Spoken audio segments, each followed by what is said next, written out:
بچپن ہی سے کچھ جن کے پاس نہیں ہے، یہ ہماری بہت ساری بندے کے پاس تو کبھی کہیں جا کر کے وہ جس کی شادی ہوئے 8 سال 10 سال کی اور بہت بڑی نعمت جس کو اللہ رب العالمین نے دنیا کی اللہ وبرکاتہ الحمد لله رب العالمين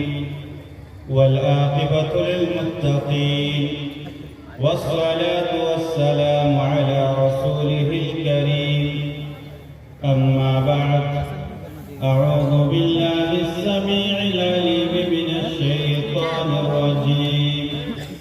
بسم الله الرحمن الرحيم المال والبنون زينة الحياة الدنيا عن أبي هريرة رضي الله تعالى عنه قال قال رسول الله صلى الله عليه وسلم إذا مات الإنسان انقطع عنه عمله إلا من 3 صدقة جارية أو علم ينتفع به أو ولد صالح يدعو له رواہ مسلم۔ تمام قسم کی تعریف و توصیف کبریائی و بڑائی وحدہ لا شریک خالق کائنات مالک ارض و سما کے لیے ہے۔ اس کے بعد بے شمار درود و سلام نازل و تمام انبیاء و رسول پر، خصوصاً ہمارے آقا نبی و رسول حضور اکرم صلی اللہ علیہ وآلہ وسلم پر۔ معزز قابل صد احترام صدر اجلاس فضیلت الشیخ معین الحق فیضی حفظہ اللہ تعالی، ناظم اجلاس فضیلت الشیخ صفی الدین فیضی صاحب حفظ اللہ تعالی، معزز و مکرم قابل و فاضل علماء کرام، ذمہ داران کلیت الصالحات کے انواع، اور میرے سامنے تشریف فرما بہت ہی قابل مبارکباد سامعین کرام اور پردہ کے آڑ میں رہ کر دل جمعی کے ساتھ سننے والی اسلامی میری مائیں اور بہنیں، الحمدللہ آپ بہت ہی دیر سے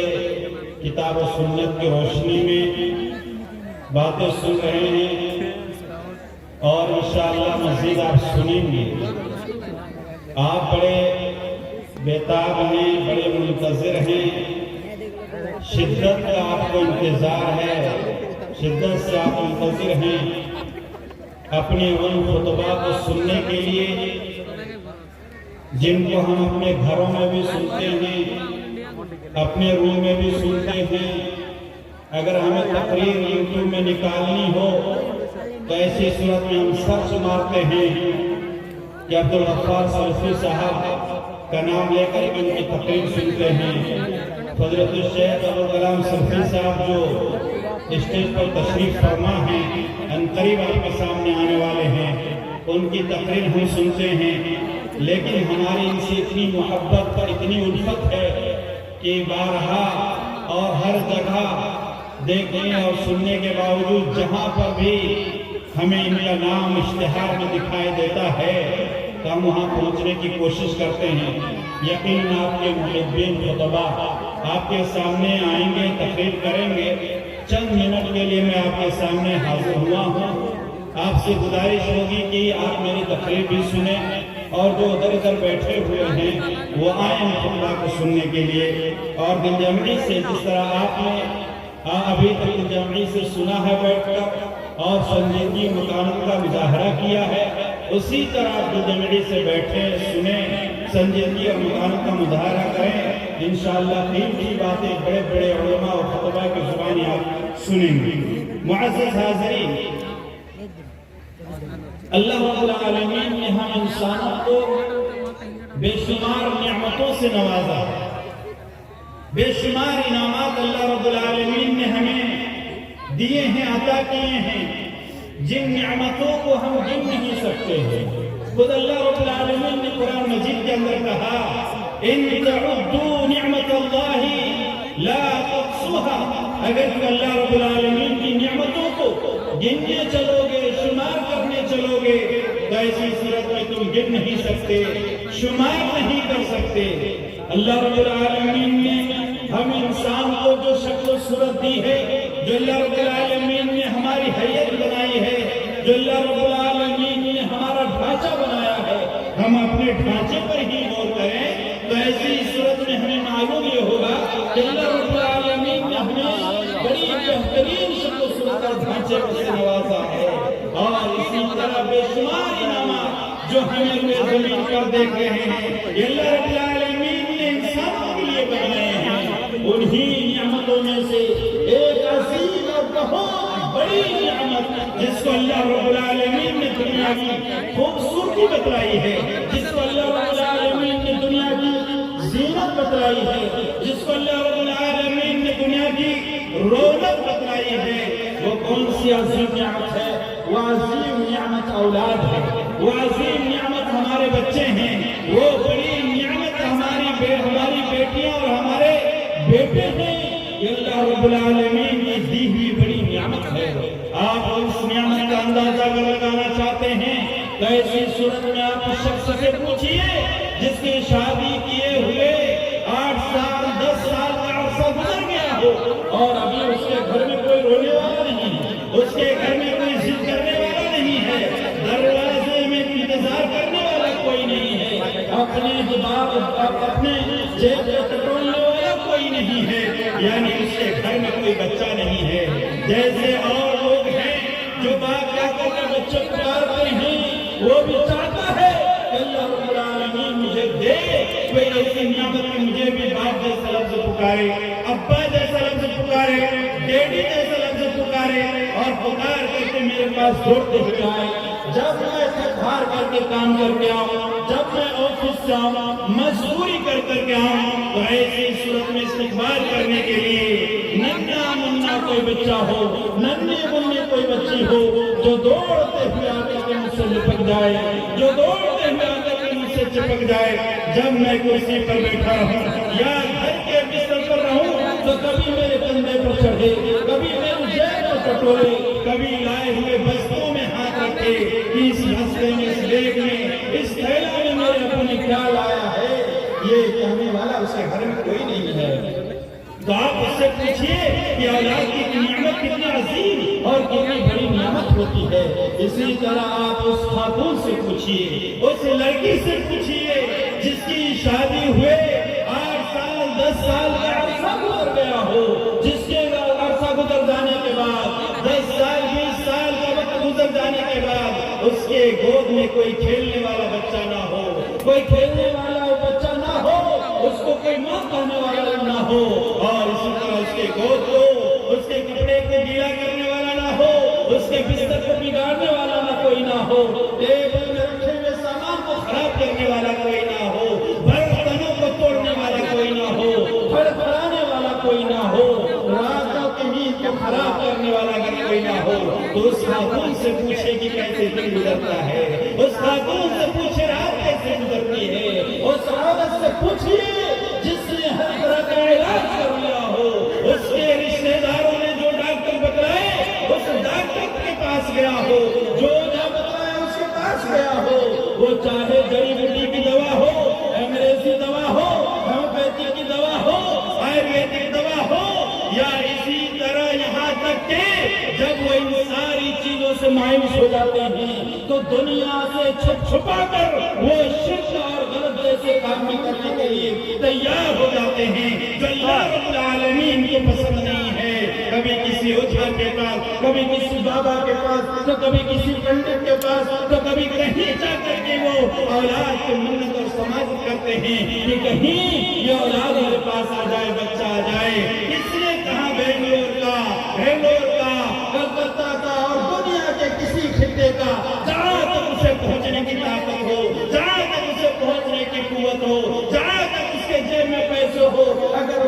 ہوتا ہے اس کا چھوٹا سا چھوٹا رشتہ دار سے مشورہ دیتا ہے، تو ایسی صورت میں وہ جانے کے لیے تیار ہے کہ ہماری گود میں کوئی بچہ آ جائے۔ تو آپ سمجھیے کہ یہ کتنی بڑی نعمت ہے، یہ کتنی بڑی رونق ہے۔ ایسے ہی اللہ رب العالمین نے نہیں کہا المال والبنون زینت الحیات الدنیا، کہ یہ مال یا اولادیں یہ زینت ہے، یہ خوبصورتی ہے دنیا کے لیے، اور اس خوبصورتی کو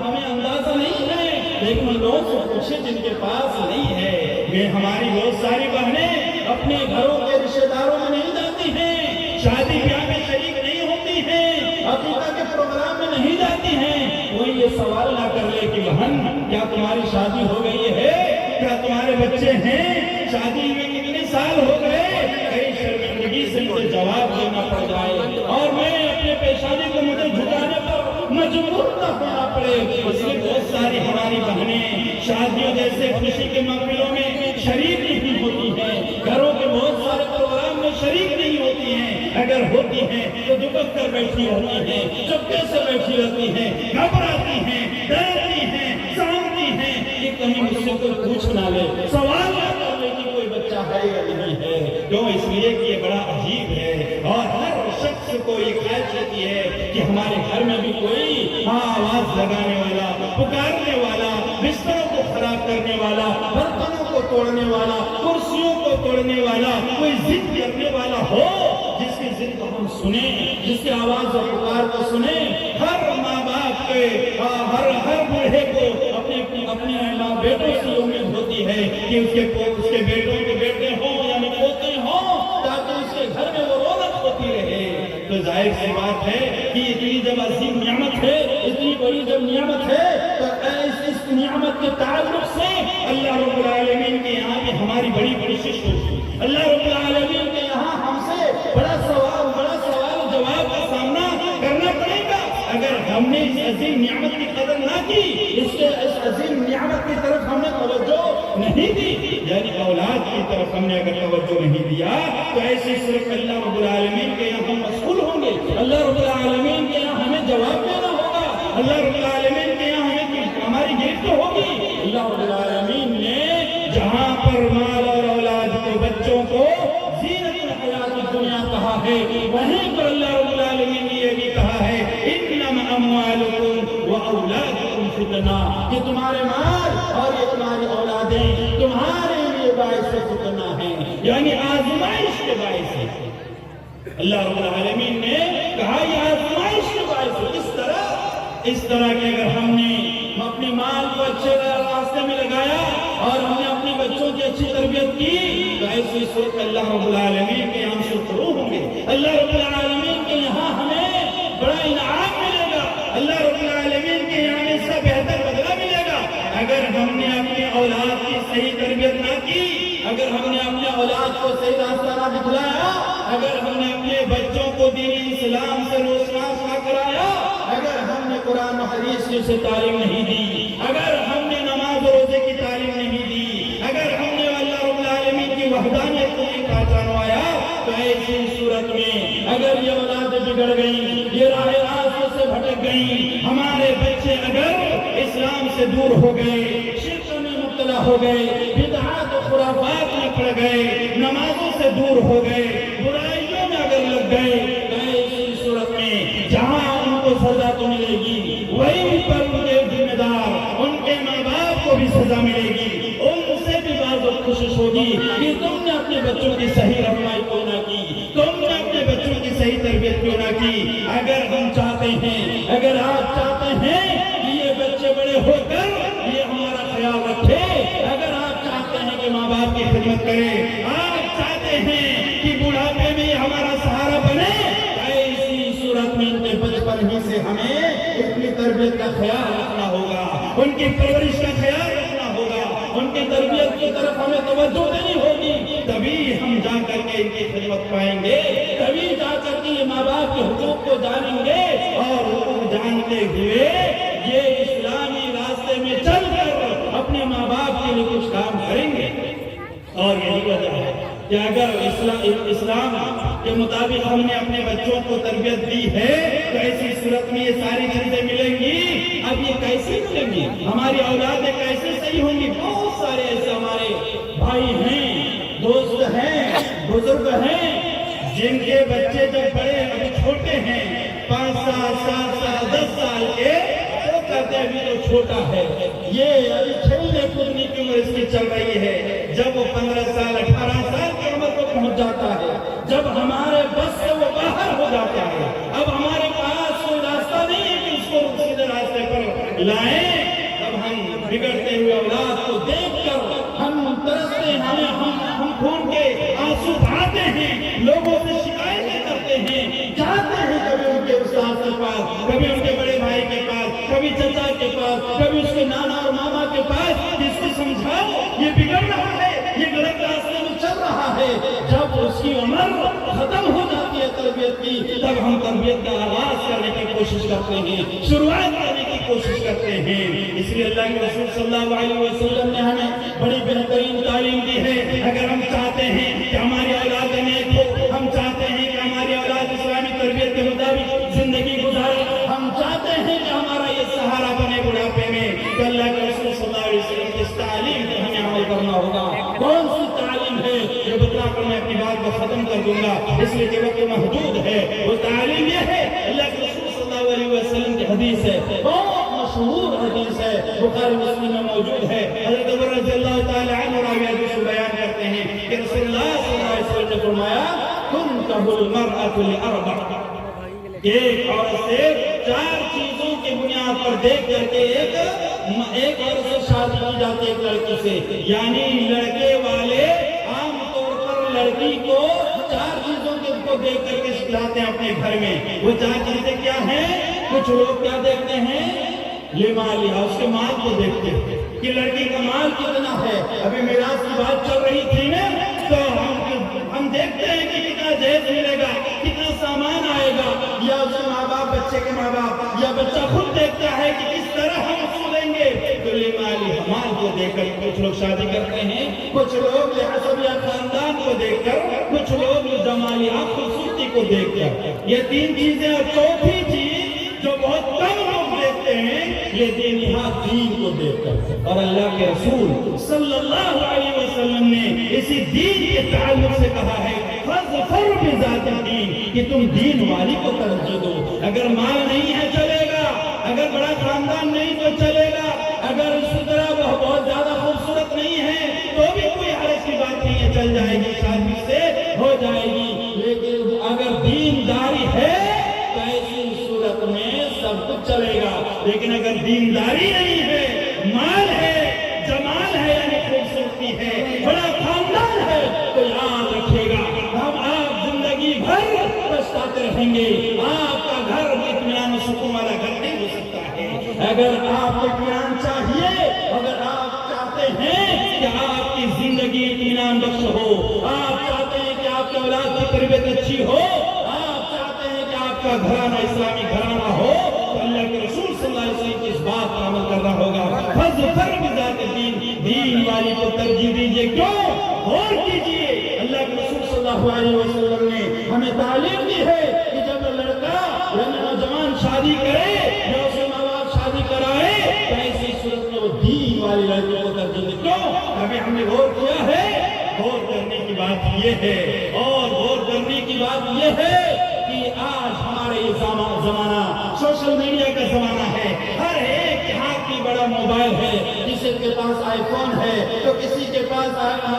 کیا کہتے ہیں اسمارٹ فون ہے، اینڈرائڈ فون ہے. آج کل بہت کم ایسے ہاتھ ہوں گے، وہ بھی بزرگوں کے، بڑوں کے، جن کے زمانے میں موبائل کا تصور نہیں تھا یا وہ کچھ نہیں جانتے ہیں، جو خالی ریسیو کرنا جانتے ہیں، وہ لوگ چھوٹا موبائل، پرانا موبائل رکھتے ہیں. ورنہ آج کل چھوٹے بڑے جوان 50-60 سال والے بھی بڑے بڑے موبائل رکھتے ہیں، اور موبائلوں میں سب کچھ چلتا ہے، واٹس ایپ، فیس بک، یوٹیوب، یہ ساری چیزیں چلتی. ہم تقریروں کو سنتے ہیں، اچھی بری تمام چیزیں اس میں آتی ہیں، تو اچھے لوگ اچھا فائدہ اٹھاتے ہیں. تو اس میں آپ نے غور کیا ہے؟ جو میں آپ کو بتلانا چاہتا ہوں وہ یہ ہے کہ آپ دیکھتے ہوں گے کہ ہمارے بچے انہیں ایکٹیویٹیز کو اختیار کرتے اپناتے کرتے ہیں جو اس کے ماں باپ ایکٹیویٹیز کرتے ہیں، اس کی ماں یا اس کے باپ کرتے ہیں، وہی بچہ بھی کرتا ہے۔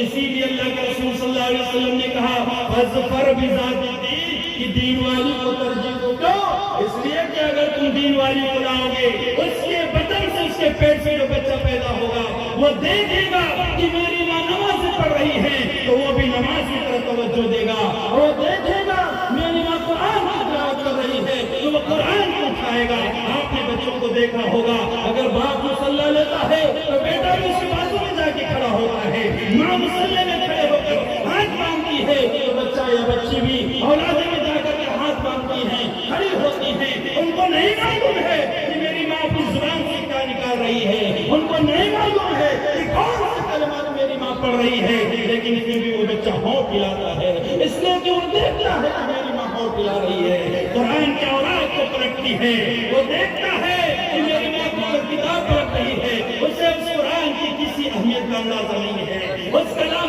پاک کے تعلق سے اسے کوئی جانکاری نہیں ہے۔ جس طرح اور کاغذات ہیں اسی طرح قرآن کو رب اس کے نزدیک ہے، لیکن پھر بھی وہ اپنی ماں کی حرکت کو نقل کرتے ہوئے وہ قرآن کو اٹھا کر کے دیکھتا ہے۔ اس کی ماں اگر مہذب ہے تو وہ بھی مہذب بننے کی کوشش کرتا ہے، اس کے باپ مہذب ہے تو ایسی صورت میں وہ بھی مہذب بننے کی کوشش کرتا ہے۔ تو گویا کہ ہمارے بچے ہمارے ایکٹیویٹیز کو دیکھ کر، ہمارے نقل و حرکت کو دیکھ کر وہ اپنی نقل و حرکت کرتے ہیں، اور اس میں بڑا کردار ہماری ماں کا ہے، اس کا بڑا کردار ہماری بہنوں کا ہے۔ اگر ہماری بہنیں اگر دیندار ہوں گی تو ان کے اولادیں بھی دیندار ہوں گی، ہماری بہنیں نمازیں پڑھیں گی تو ان کے اولادیں بھی نمازیں پڑھیں گی، ہماری بہنیں اپنی زبان سے دعائیں نکالیں گی تو ان کے بچے بھی دعائیں نکالیں گی۔ اسی لیے اللہ کے رسول صلی اللہ علیہ وسلم نے کہا ہے فَاظْفَرْ بِذَاتِ الدِّینِ تم دین والے کو ترجیح دو تو یہ بچے یا اولادیں یہ اسی طرح ہوں گی جس طرح کے ہم اس کے ماں باپ ہوں گے،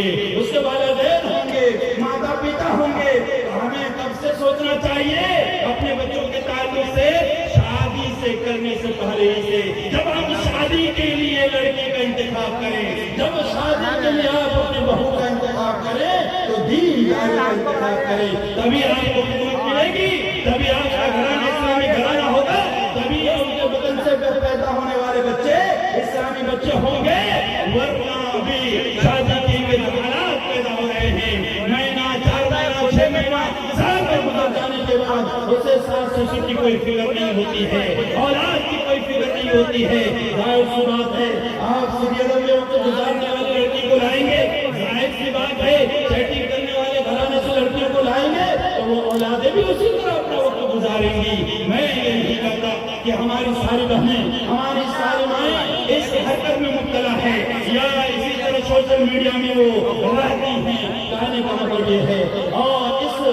بات کو یہاں پر پیش کرنے کا مقصد یہ ہے کہ ہماری بہنیں بھی اپنے حالات کو سدھاریں، ہماری مائیں بھی اپنے حالات کو سدھاریں۔ اگر وہ چاہتی ہیں ہماری بہنیں کہ ان کی اولادیں اچھی تربیت میں ہوں، اگر وہ چاہتی ہیں کہ ان کے بچے ان کی خدمت کرنے کا خیال رکھے تو ایسی صورت میں بچپن ہی سے ان کا خیال رکھنا ہوگا، اور جب بچے پیدا ہو جائیں تو ایسی صورت میں ان کی تربیت، یہ شادی کی بات ہوئی، اس کے بعد شادی کے بعد جب بچے پیدا ہو جائیں تو بچپن ہی سے ہمیں اسلامی راستہ اسے دکھانا چاہیے۔ جب وہ چلنے لگے تو اس کی انگلی کو چلا کر کے ہمیں سکھانا چاہیے۔ ہم مسجد جائیں تو مسجد لے جائیں، دائیں ہاتھ سے کھانا کھلائیں وغیرہ، یہ بہت ساری تفصیل ہے، لیکن خلاصہ کلام کے طور پر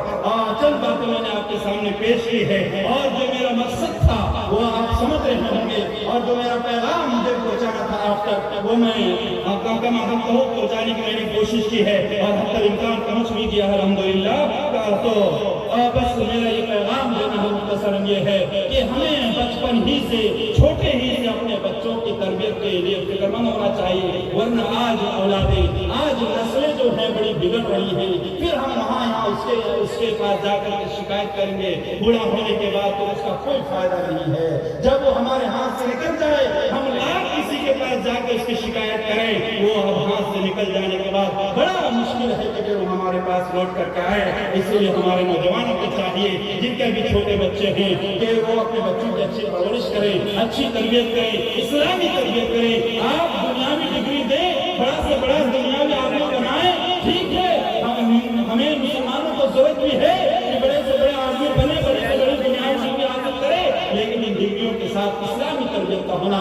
ضروری ہے. اللہ رب العالمین سے دعا ہے کہ اللہ رب العالمین ہمیں اپنے بچوں کے لیے فکر مند ہونے کی توفیق عطا فرمائے. اللہ رب العالمین اپنے گھروں کو ہمیں اسلامی ماحول بنانے کی توفیق عطا فرمائے. اللہ رب العالمین ہمیں اسلامی طریقے پر اپنے بچوں کی تربیت کرنے کی توفیق عطا فرمائے. آمین. وآخر دعوانا الحمدللہ رب العالمین. والسلام علیکم ورحمۃ اللہ وبرکاتہ.